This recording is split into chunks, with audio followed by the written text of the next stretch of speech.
I'm Doreen Natkunda Opio. I'm an artist. I basically deal or specialize in wall art, like wall hangings, frames, framing, wall decor, and another part of my work is household accessories. I love to bring warmth into a home through, these little things that you add to a home that make it cozy and interesting. My business name is At Kadoas, like At Kadoas. Kadoa is my household, or can you call it organic name? Yeah, so that's the business name. Part of WISE, Women in Self-Employment. I have really benefited from them through trainings. I have met and interacted with other women working at home. It has been interesting, and I'm growing steadily, and I'm basically happy to be a part of that.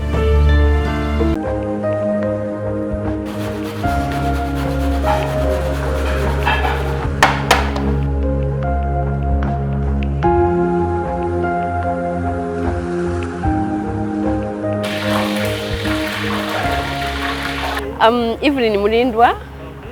I own a restaurant called the 4R Restaurant. It is located in Centenary Park behind Lady Charlotte. And I prepare a la carte food and traditional food. Breakfast, lunch, and those who want to have dinner, we still prepare. We host small parties, graduation, birthdays, baby showers, and so many small parties. And then we do outside catering. I managed to own this because I'm a member of Women in Self-Employment, WISE. I chose cooking because cooking is my passion. I developed the love of cooking because my mother was a very good cook. As children, we could be around her when she was cooking. I developed the passion of cooking. I've attended so many trainings, so I have achieved a lot from WISE. I wake up early, go to the market, I come, start cooking. Those who want breakfast, the breakfast is ready. And sometimes I enter the kitchen. When we get so busy, I get in the kitchen, I start cooking with the chef. My name is Hope Jemima Kasimbazi. I'm the Managing Director of Women in Self-Employment, in short, WISE, and we observe the standard operating procedures of COVID-19.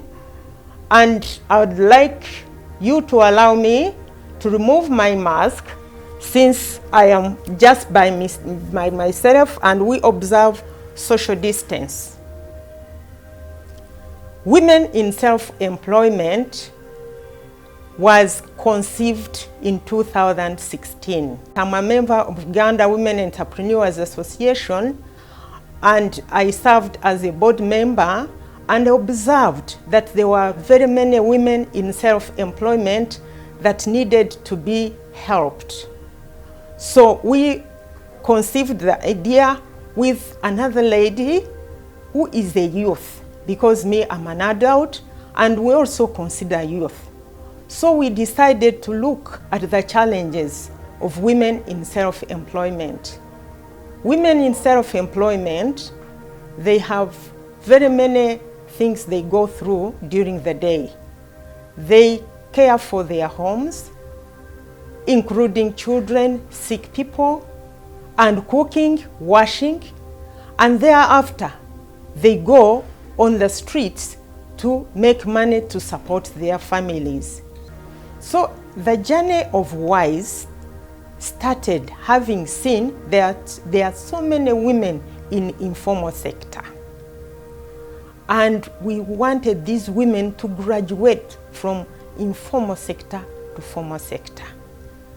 And what would be our strategy? Our strategy as WISE is to make sure that we build capacity for these women. We help these women know their rights. We help these women discover their talents. We help these women appreciate the environment they are operating in. in their informal sector. We try to educate them, to sensitize them that they can do it, because most people have done it. They can graduate from being in formal sector to formal sector to earn more money, lead a better life, and be confident, have self-confidence and financial independence. At WISE, our objective is transform these women, as you see our logo there. The women are in a shell, the egg shell, and we are trying to make sure that these women break the shell and fly up high in the sky in terms of financial freedom. These women have challenges because most men, with due respect, do not cater for the family livelihood. So these women do everything for the family, from the support to the practical, and they work more hours. So now, if we graduate them, they will be able to have money, able to hire maybe housekeepers to do some of the work for them. Women in self-employment, we consider all women in all ages, from the youth to the middle age and to the elderly. I would like to appreciate some women that have really led by example. I'll give our dear Mama Mbire. She has been an exemplary example to most women in self-employment because she started her tailoring workshop and was able to support her family when the husband had gone to heaven. So she's not alone. There are very many other women who are in the same situation. And we have single mothers. Single mothers because they have lost their husbands. Single mothers because they have parted with their husbands. Single mothers because at times they get children when they are not married. So this WISE is to make sure that we include all the women from the lowest to the highest and make sure that they graduate from the informal sector to the formal sector. So what are the activities? We have activities, as I've said, capacity building for practical skills.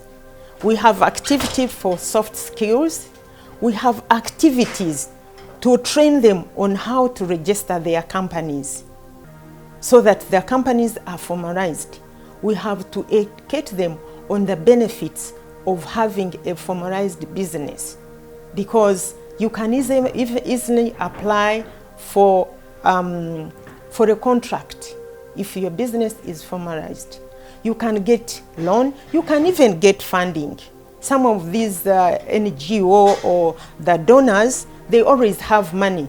But if they are to give support to any business, you must be a formalized business. And what have we achieved? We have achieved many things. Women are talented, very talented. We have achieved women who are able to make shoes, handmade shoes, handmade carpets. We have youth who have decided to do beauty. You know, beauty is something very, very important. It shows who you are. You were made in the image of God, but we have to improve that image. So the beauty, how you present yourself before the audience is very good. So we have had people who have specialized in the beauty industry. And how about tailoring? Me personally, I'm a fashion designer. I want to make people look beautiful.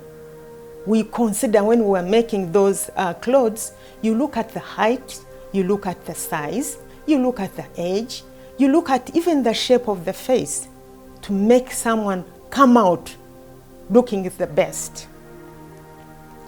Now, the effects of COVID. Most women, especially those who are in self-employment, along the roads, suffered most. it was absurd. They suffered most because they used to come with their merchandise during the day, sell them. Now, what? In lockdown, there was no way someone would start vending the products. So they sat at home with their products, some of which were perishables. So they lost out on the revenue, on the customers, and it was pathetic because some of them starved.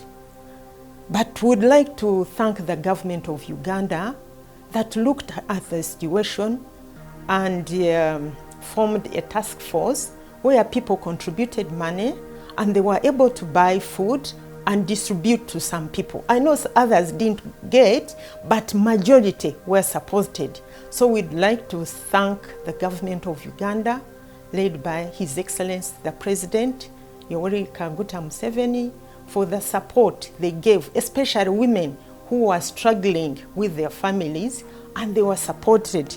They were given food. They were given even medical. And we appreciate our partners like Uganda Broadcasting Company or UBC. We appreciate UBC for giving opportunity to women to air their voices, to air their views, to tell the public that we have moved from the informal to the formal sector, and we are able to even do corporate social responsibility. The last 35 years, it is a world record. Because I'm a student, I am a student right now, it is on record that Uganda has featured as one of the outstanding countries that has supported women. When you go to education, there is that affirmative action they have introduced at Makerere University so that women are able to go to school and study. When it comes to politics, they have opened wide doors for women to be leaders. And you remember our Vice President, Her Excellency Specioza Kazdi, made a world record for having been the first Vice President. You look at the Speaker, they have empowered women to be confident, to come out of their comfort zone, to take on men, so that they can also lead. We have chief executives of different institutions, like Stanbic Bank. Women have come out. Stanbic Bank. We have Finance Trust Bank, started by our very own Annette Nakawunde. So women have come out because the government has given them a conducive environment. Hi, I'm Joan Nana. I run a boutique business which is located along Nalia, Chwate Road. I also sell motor third party. Okay, from campus, I thought out there I'll be able to find something to do, but it was tough out there. So since I was so passionate about clothing, so I decided to venture into the fashion industry. My business is part of the WISE, Women in Self-Employment. It offers a couple of services, training and visibility. For example, I used to run one business, now I'm running two. I'm so proud to be a member. Thank you. We are looking at sustainable development goals, particularly goal number 5, where you empower women and gender equality. We are looking at that. So we want everybody to be on the same level, particularly bringing out the grass women to be on the same level with men. Behind a strong woman, there is always a man. Now, the men, by virtue of our social cultural practices, men have been empowered from day one. So they are independent, but women are coming out strong. So we are also crossing to make sure that we include men, because now the women have become strong and the men are now coming down. So we are considering to balance the scale. We are doing it voluntarily for now, but since we are looking at expanding our services, we are going to look for funding. I've approached UN Women and they were willing to support me. I've approached even professionals. It's not all about money. It's about how you manage the institution. Management is very important. So we are looking at all means to make sure that this becomes one of the best institutions in the East African region. I'll give an example of cooking. I love cooking. When you are going to cook, you see people, they have started cooking. They want to cut onions, they are rushing here and there. No, in cooking, you must plan. It's like you are going to a theater. You must first prepare for what you're going to use. And the moment you prepare in advance, you spend less time and money too. So, capacity building, women should know the procedures of doing what they are going to do and the benefit. They need to learn how to budget for what they are going to do. Now, if you are in business, you need to know whether you are making profit or not. So it's important that we train these women to know, if I have a vision, how am I going to nurse my vision? What is the mission? What is the objective? So we need to make them understand that business is a technical thing. You start from zero, 1 stage, 2 stages, until you start making profit. And if you make profit, we encourage them to pay taxes. The taxes is the one that offer the public services, which we need, like transport, like medical, like all these services we use, utilities. That is what they call patriarchy. Patriarchy is about subjecting women to the kitchen. Patriarchy is about men being the bosses, the thumb. Whatever you are always a subject to. We are always subject to men. So patriarchy, as we get modernized, we are educating people, sensitizing people to get out of that sociocultural norms and practices of thinking that women are supposed to remain behind the kitchen. Now, look at a scenario. What if you have produced only women and they have to survive? They have to look after families. Or what if you have produced men? So we need to empower both men and women to know that if you are in an environment, I'd like to appreciate my parents, of which my mother is resting. When we were growing up in our family, I can use it as an example, we were 5 girls and 5 boys. And my mother particularly would give division of labor. She would know that today, this and this is a girl and a boy, you are washing plates. The other day, a boy and a girl, you will clean the house. Another day, we used to get very many visitors. And there is a way she really organized us in that manner. So we did not feel it. We are many, I'm among the last. So you need, from the beginning, you need to make sure that women and men are the same and they should take on the same roles, so that you don't have that kind of stereotype, kind of thinking that this is for a man and this is for a woman.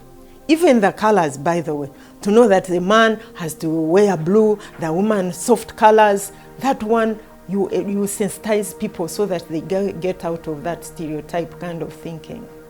Whilst we have a counseling chapter where we bring these women to tell them that they should not be subjected to that domestic violence. Number one, if you are to get married, you need to understand your husband, the interests. So we try to make sure that women articulate issues that cause that domestic violence. Most of it, women also have a habit of demanding money from men. Even if they are working, getting high salaries, there is that challenge also on the side of women. They expect their men to do everything for the house. And the men don't talk about it, but they get strained. They get so strained, and that's how the violence comes in. Two men also work hard. By the time they reach home, they are so tired and stressed. Then you find the women asking, where are you coming from? Instead of first settling the man down, understanding why he has come late, then you challenge, say, why have you come late? So it's both ways. Why we have domestic violence, it's both ways. But most of it comes from men. Now, when men have seen some other beautiful girls outside, they also come when they are hostile. And you wonder why. So that's when the women then become insecure. Then that causes domestic violence. So now, at WISE, since we started formally 2018 July, we have helped 50 women, of which 20 have excelled. We have, as I've told you, we have trained women to do beauty. We have, there is this, the presidential initiative of empowering women. We have had women who are doing handmade carpets, very nice. Actually, we are planning to export, and handmade shoes. We have had women who are doing the banana fiber. They are transforming it into the braids. You know, the braids are so marketable. And the ones for banana fiber, they are fine and people don't react to that. We have trained women to do bakery. Women are now doing bread, they are selling, they're very happy. And even cleaning services, then catering services. Catering services, because of recent, there are so many activities to do with the parties, I don't know, introductions. So women are doing very well. Decorations, women are talented in decorations. So we have helped women to organize themselves into their businesses based on their interests, based on their passion, based on their professions. WISE, that's Women in Self-Employment, would like to appreciate Mama Janet Kataha Museveni, who happens to be my OG. She has transformed the education sector. She has looked at the challenges of women. And if you don't watch it, most women have started schools. And she has been moving around. She has been to Karamoja. She has been to many districts to see what is happening on the ground. Despite her busy schedule, she has saved time to move around to different districts to see what is happening on the ground. And she has managed to give support, financial support, some of the schools. She has managed to train women to conduct their businesses in education better, and she has put systems in place. It is on record. And she comes out. She's always sensitizing us on TV. She's doing many things, and we appreciate her. Women in Self-Employment, we are located at Hotel Africana on plot 2 to 4, Wampeo Avenue, and we are on suite number 1, the Hotel Africana Arcade. I'd like to thank the management of Hotel Africana for giving me the opportunity to have an office here. I'm very grateful. It's not easy, but they have been very understanding. And I'd like to thank you viewers that have saved time to watch what WISE does. We are very grateful. I would like to thank Uganda Broadcasting Corporation, in short UBC, for giving us the opportunity, particularly Women in Self-Employment, to share our journey with you. We are very grateful. We cannot take it for granted. I have not paid anything. I know people pay so much money, but who am I with my ladies and the girls? We are so grateful, so much. Thank you.